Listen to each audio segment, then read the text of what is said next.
एक युवा महिला रोजा अपना सामान लेकर एक गांव गई। एक बुजुर्ग महिला हर्ता ने उसका स्वागत किया और उसकी यात्रा के बारे में पूछा। हर्ता ने पूछा कि वह वहां कैसे पहुंची, तो रोजा ने बताया कि वह पैदल आई है। हर्ता ने रोजा की मां के बारे में संवेदना व्यक्त की। जैसे ही वह उसका सामान उठाने थी, रोजा अपने हाथों गिर पड़ी। हर्ता हैरान रह गई। उसने रोजा को घर के अंदर पहुंचाया। अंदर उसने रोजा को आराम करने मदद की। उसने रोजा के लिए अलमारी में एक जगह बना दी। वहां रखे कपड़े ग्रेगर के थे। रोजा ने हर्ता से पूछा कि क्या ग्रेगर ने कभी लिखा था। हर्ता ने उसे बताया कि नहीं। वही सवाल रोजा से भी पूछा। रोजा ने बताया कि 1 महीने पहले ग्रेगर ने उसे लिखा था कि वह जहां है वह जगह अब ज्यादा सुरक्षित है।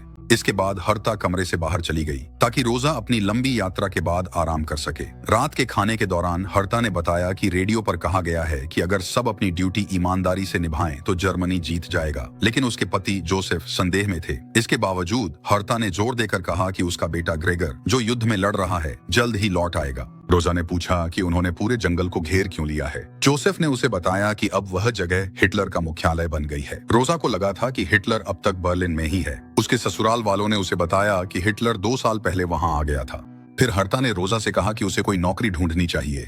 रोजा ने कहा कि वह हमेशा काम करती रही है, लेकिन हर्ता ने याद दिलाया कि वहां एक सचिव की कोई जरूरत नहीं है। बाद में जब रोजा सोने ही वाली थी, उसने अपने पति ग्रेगर की फ्रेम की हुई तस्वीर की ओर देखा और दिलासा पाने के लिए उससे बातें करने लगी। अगली सुबह हर्ता ने उसके दरवाजे पर दस्तक दी और बताया कि सैनिक उनके घर आ रहे हैं। शुरुआत में रोजा ने सोचा कि वे ग्रेगर के बारे में कोई खबर लाए हैं, लेकिन हर्ता ने उसे ऐसी बातें न कहने को कहा। फिर वह बाहर गई और दरवाजे पर खड़े अधिकारी से मिली। अभिवादन के बाद उसने उसे उस कार तक ले जाया जो उसके लिए इंतजार कर रही थी। अंदर अन्य महिलाएं बैठी हुई थीं। जब वह ट्रक से उतरी तो सैनिकों ने उसे और ट्रक में मौजूद अन्य लोगों को एक कमरे में ले जाया। एक सैनिक ने उन्हें एक एक करके बुलाना शुरू किया और तलाशी के बाद उन्हें एक कमरे में ले गया। उनका खून जांच के लिए लिया गया। फिर उन्हें एक भोजन कक्ष में ले जाया गया और तरह तरह का खाना परोसा गया। महिलाएं खाने के लिए मेज के चारों ओर बैठ गईं। जब एक महिला ने पूछा कि क्या वह दूसरी प्लेट से खा सकती है, तो उसे बताया गया कि वह केवल अपनी ही प्लेट से खा सकती है। उन्हें बाहर जाने की अनुमति भी नहीं थी, क्योंकि उन्हें 1 घंटे तक इंतजार करना था ताकि यह देखा जा सके कि खाना जहरीला तो नहीं है। शेफ हिटलर का निजी शेफ था, लेकिन चूंकि वह किसी पर भी खाने में मिलावट करने का भरोसा नहीं करता था, इसलिए इन महिलाओं को पहले खाना खिलाया जाता था ताकि यह सुनिश्चित हो सके कि खाना सुरक्षित है। ये सुनकर महिलाएं हैरान रह गईं और रोने लगीं, कहने लगीं कि वे मरना नहीं चाहती। शेफ ने उन्हें बताया कि अगर कुछ भी होता है तो डॉक्टर आकर देखेंगे, लेकिन इससे उनका डर कम नहीं हुआ। जब 1 घंटा पूरा हो गया तो शेफ वापस आया यह देखने के लिए कि महिलाएं सच में ठीक हैं या नहीं। ये देखकर कि वे ठीक हैं, शेफ ने हिटलर को खाना परोसना शुरू किया। फिर आखिरकार उन्हें जाने की अनुमति दी गई। घर लौटकर रोजा ने ससुराल वालों को अपनी नौकरी बताई। उसे यह काम हर दिन दोपहर और रात के खाने के समय करना पड़ता था। उसके ससुर जोसेफ इसके खिलाफ थे और उन्होंने सुझाव दिया कि वह कहीं गायब हो जाए, लेकिन उन्होंने कहा कि उसके पास और कोई जगह नहीं है जहां वह जा सके। इसके बावजूद रोजा अगले दिन फिर से अपनी नौकरी करने लौट आई। बाकी महिलाएं भी वहां मौजूद थीं। उन्हें सभी को बैठने के लिए कहा गया। शेफ ने उन्हें बताया कि उसने खाने में एक खास सामग्री मिलाई है। उनमें से एक ने पूछा कि खाने में जहर होने की कितनी संभावना है, तो शेफ ने जवाब दिया कि यह संभावना उतनी ही है जितनी जर्मनी के युद्ध हारने की। एक बार फिर शेफ वापस आया और देखा कि सभी महिलाएं ठीक थीं।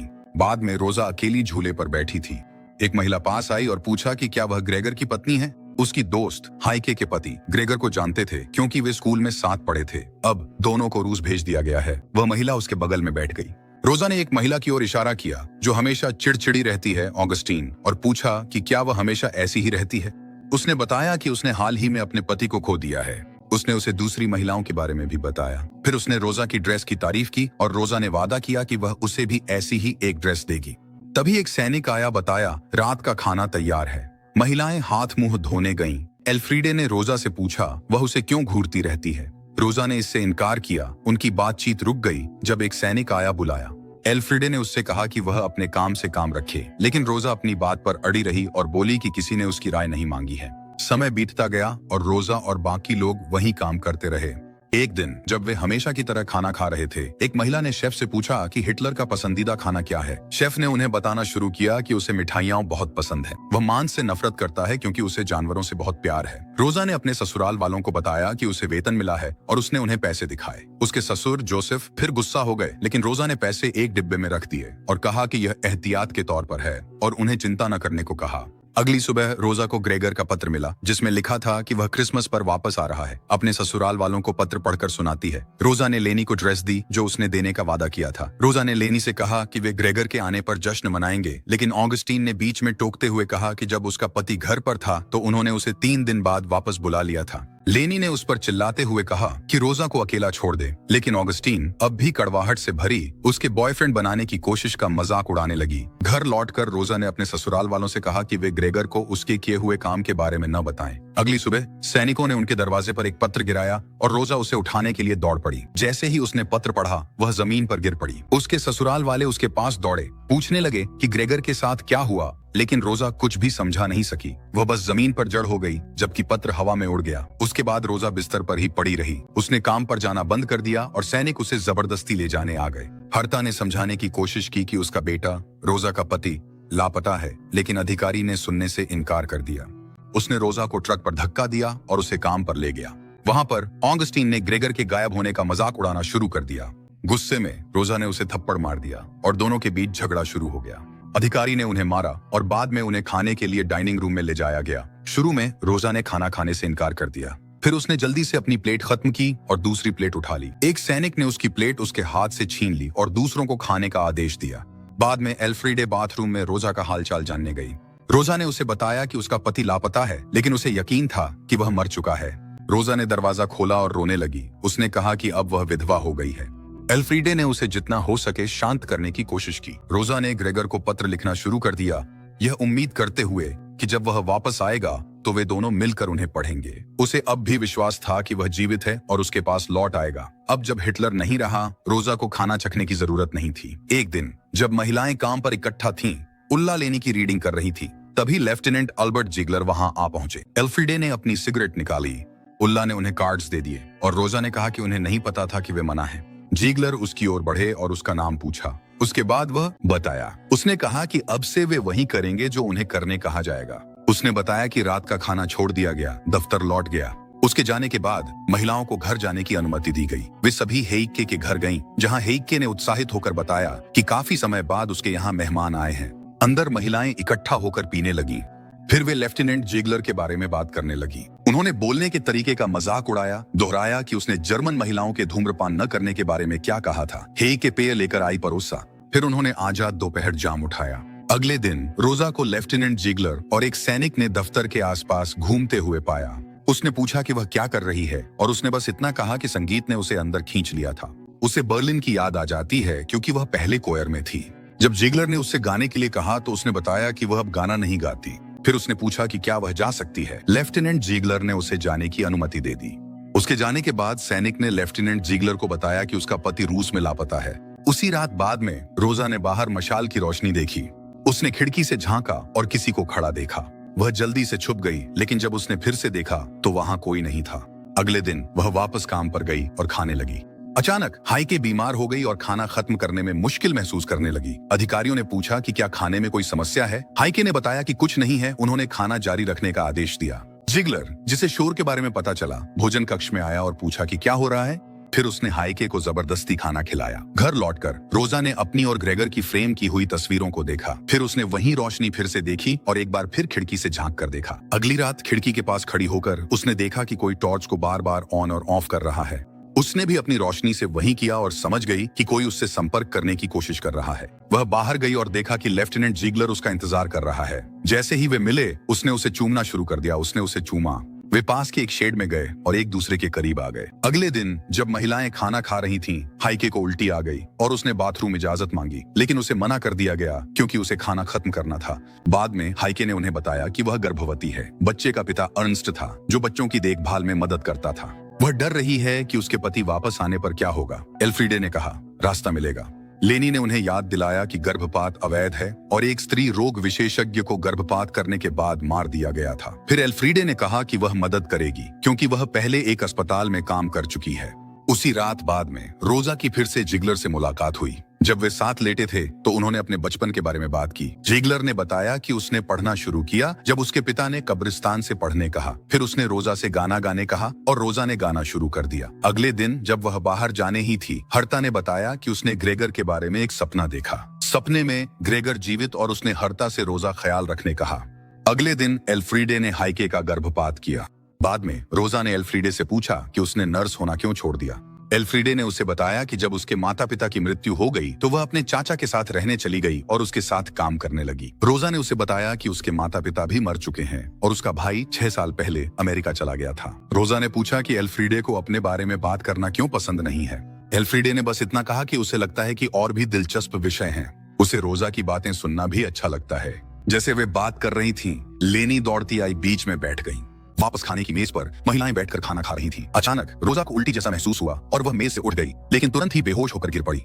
एल्फ्रीडे को उल्टियां होने लगीं। उसके बाद रोजा और फिर उला को भी उल्टियां होने लगीं। महिलाएं घबराने लगीं। जिगलर कमरे में आए और देखा कि क्या हो रहा था। व्यवस्था बनाए रखने के लिए उसने लेनी को थप्पड़ मारा, जो चिल्ला रही थी और रो रही थी। उन्होंने रसोई घर बंद करने और भोजन कक्ष साफ करने का आदेश दिया। फिर एक डॉक्टर महिलाओं की जांच करने आता है और उन्हें अस्पताल ले जाया जाता है। जब रोजा को होश आया तो उसने खुद को एल्फ्रीडे और उला के बगल में लेटा हुआ पाया। उसने उन्हें पुकारा और पूछा कि वे वहां क्यों आए हैं। एल्फ्रीडे ने उसे बताया कि यह संभवतः यह देखने के लिए था कि वे जीवित बचेंगे या नहीं। इसके बाद महिलाओं को वापस भोजन कक्ष में ले जाया गया। वे सभी अपनी सीटों पर बैठ गए और अन्य लोगों ने उनका कुशलक्षेम पूछा।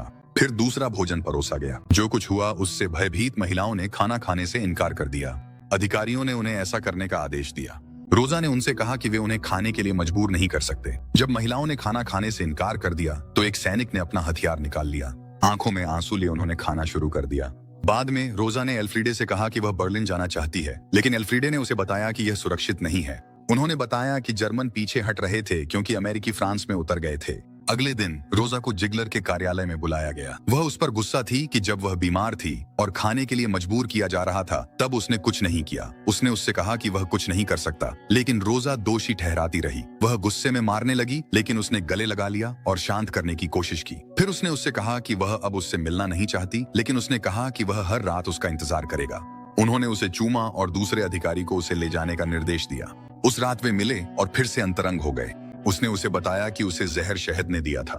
यह दुर्लभ था, लेकिन कभी कभी ऐसा होता था जब मधुमक्खियां किसी जहरीले फूल से रस चूसती थीं। रोजा ने मजाक में कहा कि मधुमक्खियां हिटलर को जहर देना चाहती थीं। उसने पूछा कि क्या वह उसे वुल्फ्सडेन ले जाएगा। जब उन्होंने पूछा कि वह वहां क्यों जाना चाहती है तो उसने बताया कि वहां 2000 लोग हैं, लेकिन जिगलर ने जोर देकर कहा कि वहां देखने लायक कुछ भी नहीं है। उसने उसे वुल्फ्सडेन के बारे में थोड़ा बताया। फिर उन्होंने एक दूसरे को चूमा और फिर चुपचाप लेट गए। एक दिन एल्फ्रीडे और रोजा तैराकी के बाद लेट गए। एल्फ्रीडे ने पूछा कि क्या वह अभी भी ग्रेगर के बारे में सोचती है और रोजा ने उसे बताया कि वह ऐसा सोचती है। एल्फ्रीडे ने बताया कि युद्ध ने उनसे सब कुछ छीन लिया है। उस रात जब रोजा जिगलर के बगल में सो रही थी तो वह एक बुरे सपने से जाग गया। उसने उसे बताया कि सपने में उसे अन्य महिलाओं के साथ उसे भी गोली मारनी थी। उसने उससे कहा कि यह केवल एक दुस्वप्न था, लेकिन वह इसे अपने दिमाग से नहीं निकाल सका। उन्होंने युद्ध के बारे में बताना शुरू किया। कितना कठिन था। उन्होंने उसे एक घटना के बारे में बताया जिसमें उनका सैनिक पागल हो गया और उसने उन पर बंदूक तान दी। जिगलर को उसे गोली मारनी पड़ी। अगले दिन एल्फ्रीडे को आश्चर्य हुआ कि किसने उन्हें जहर दिया था। रोजा ने उसे बताया कि शहद था। जब एल्फ्रीडे ने पूछा कि उसे कैसे पता चला तो रोजा ने बताया कि केवल वे ही थे जिन्होंने मिठाई खाई थी। अचानक उन्होंने एक जोरदार विस्फोट सुना। सैनिक यह देखने के लिए दौड़े कि क्या हो रहा है और महिलाओं को सुरक्षित रखने के लिए उन्हें अंदर बंद कर दिया गया। जब उन्हें बाहर जाने दिया गया तो रोजा अपने ससुराल वालों का हालचाल जानने घर भागी। जोसेफ वहां पहुंचे और बताया कि हिटलर मर चुका है। उस रात बाद में रोजा नीचे गई और उसने देखा कि जोसेफ रेडियो सुन रहा था। हिटलर बोल रहा था। वह हत्या के प्रयास से बच गया था और जीवित एवं स्वस्थ था। अगले दिन महिलाओं को अपने कपड़े लाने को कहा गया। जो कुछ हुआ उसके कारण सैनिक किसी पर भी भरोसा नहीं करते और इसी कारण महिलाएं वहां रहने लगेंगी और वे तभी वहां से जा सकेंगी जब हिटलर शहर से बाहर चला जाएगा। अगले दिन रोजा को जिगलर के कार्यालय में बुलाया गया। उसने पूछा कि वह उन्हें क्यों रख रहा है। उसने उससे कहा कि उसे उसकी याद आती है। उसने चूमने की कोशिश की, लेकिन उसने रोक दिया और रिश्ता तोड़ लिया। उसने पूछा कि वह घिनौना लगता है। फिर उसने कहा कि वे दोनों एक जैसे हैं, लेकिन उसने जवाब दिया कि वह बिल्कुल भी उसके जैसी नहीं है और उसने अपनी रातें उसके साथ बर्बाद कर दी। ये सुनकर वह गुस्सा हो गया। जब उसने उसकी बेइज्जती की तो उसने पलटकर जवाब दिया। उसने पूछा क्या उसके परिवार को पता है वह क्या करता। वह एक शादीशुदा आदमी। फिर उसने उसे दीवार से जोर से टकरा दिया और उसकी गर्दन पकड़ ली, लेकिन जल्द ही एक सैनिक आ गया जिसने उसे वहां से ले जाने के लिए टोक दिया। समय बीतता गया और महिलाएं अपने निर्धारित स्थान पर रहना जारी रखी। वे इस जीवन से तंग आ गई थीं और सभी अपने घर वापस जाना चाहती थीं। उन्हें डर था कि जर्मनी युद्ध हार जाएगा और रूसी उन पर हमला कर देंगे। उल्ला ने पूछा कि अगर रूसी सैनिकों ने उसके साथ जबरदस्ती की तो क्या होगा। बाकी सबने एल्फ्रीडे की ओर देखा और पूछा कि क्या वह उनकी मदद करेगी। नए लोग उलझन में थे, सोच रहे थे कि एल्फ्रीडे का इससे क्या लेना देना है, लेकिन बाकी लोगों ने जल्दी ही इस बात को टाल दिया।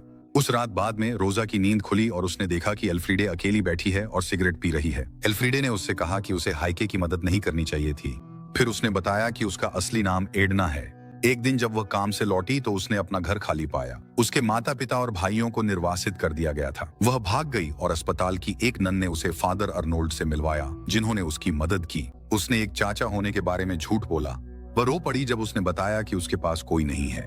उसने रोजा से कहा कि वह किसी को न बताए और रोजा ने उसे आश्वस्त किया। रोजा ने उसे दिलासा देने के लिए गले लगाया और एल्फ्रीडे ने कहा कि उसे हमेशा लगता था कि वह उन्हीं में से एक है। जब महिलाएं अपना सामान पैक कर रही थीं, सभी ने को जीगलर के ऑफिस में बुलाया गया। जब वे पैकिंग खत्म कर चुकी, वे एक कार में बैठी घर वापस ले जाया जाए। जब उन्हें बताया गया कि वे जाने वाली हैं, रोजा ने कहा कि एक व्यक्ति गायब है। अनदेखा कर दिया गया। रोजा ससुराल लौटी। गर्मजोशी स्वागत किया गया। जब वे रात का खाना खा रहे थे, हर्ता ने उसे पैसे दिए रोजा चली जाए।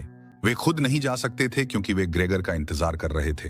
रोजा ने पूछा कि वह कैसे जा सकती है क्योंकि सेना ने सभी ट्रेनों को अपने कब्जे में ले लिया है। अचानक उनके दरवाजे पर जोर से दस्तक हुई। सैनिक अंदर घुस आए और एल्फ्रीडे के बारे में पूछने लगे। उनमें से एक ऊपर गया जांच करने। रोजा ने एल्फ्रीडे के चाचा देखने का सुझाव दिया, लेकिन बताया गया कि कोई चाचा नहीं है। जब उसने पूछा कि उसने क्या किया है, तो सैनिक ने बताया कि उसने एक जर्मन के लिए गर्भपात किया था और यह अपराध है। उसने रोजा से पूछा कि क्या उसने उसे सब कुछ बता दिया है, और फिर वे चले गए। अगले दिन रोजा दफ्तर गई।